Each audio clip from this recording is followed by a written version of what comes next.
Oh,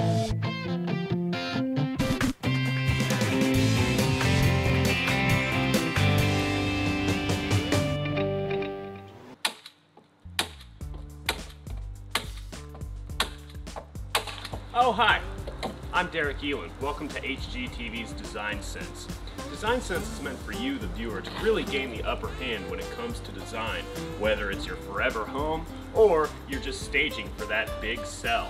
So, for this first episode, I'm going to take you inside and around my house so you can really see how things are done. Come on in. Now, my house is a spacious, beautiful Cape Cod with a little bit of Craftsman style flair. It's also got a little bit of what we call MCM, or mid-century modern. Right over there you can see the Ames Plycraft chair.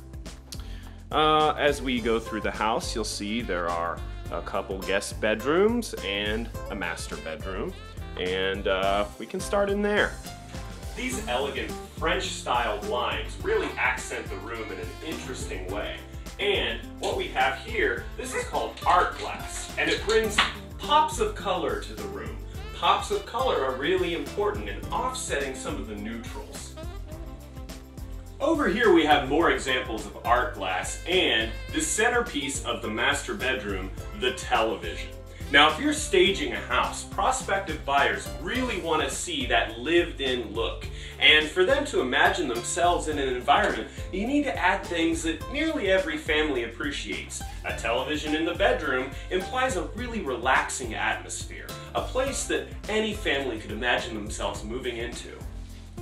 One of my favorite mid-century pieces in this house is this credenza.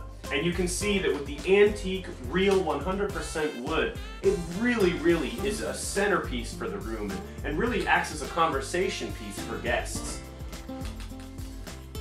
And now for some tub caulking tips. Caulking a tub is not like shoes in a handbag where it has to match no matter what.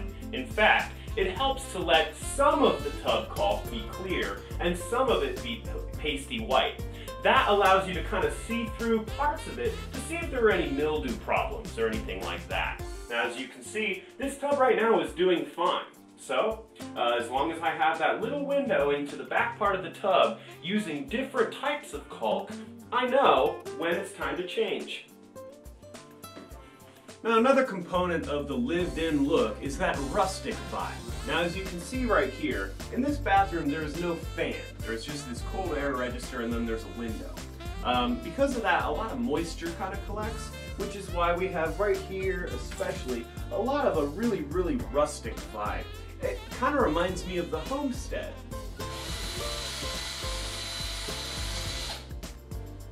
Oh, hi. You know, hanging the clock really is simple, but there are a couple things that you have to remember. And the main thing, of course, is that you always want to have a screw that's a lot bigger than the hole on the clock. This gives it added stability, all right? And in this case, you can see it's a very large wood screw. And another advantage of this, of course, is that you don't have to find a stud. You just pop it right into the wall and hang it like so. Now, in my initial walkthrough, I mentioned the Ames Plycraft chair. Now, this chair right here actually is an antique. It was made in the 1940s by Derrick Ehlen, a mid-century designer. And you can see the sleek faux wood with the faux leather finish. This is actually the business edition of the chair. So yeah, this is a really great item. It sells for upwards of $200. And it's just another sort of craftsman style addition to the home that I'm really proud of. Now, I mentioned already the importance of that lived-in look. When you're staging your house for prospective buyers, you really don't want things to seem too neutral. Otherwise, you risk the chance of the family feeling like they're going to move in and it's not going to feel like a family place to live. So that's why it's important that things like dog beds, scratching posts, litter boxes, and of course, the pets themselves really do need to stay when you're staging. Isn't that right? Now here we have a pet gate with a problem. You see this hole right here?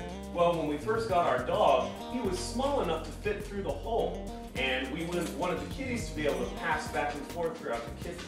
So My wife and I came up with a very simple solution that actually kind of increases the mid-century authenticity in the house, which is, once again, to kind of juxtapose materials.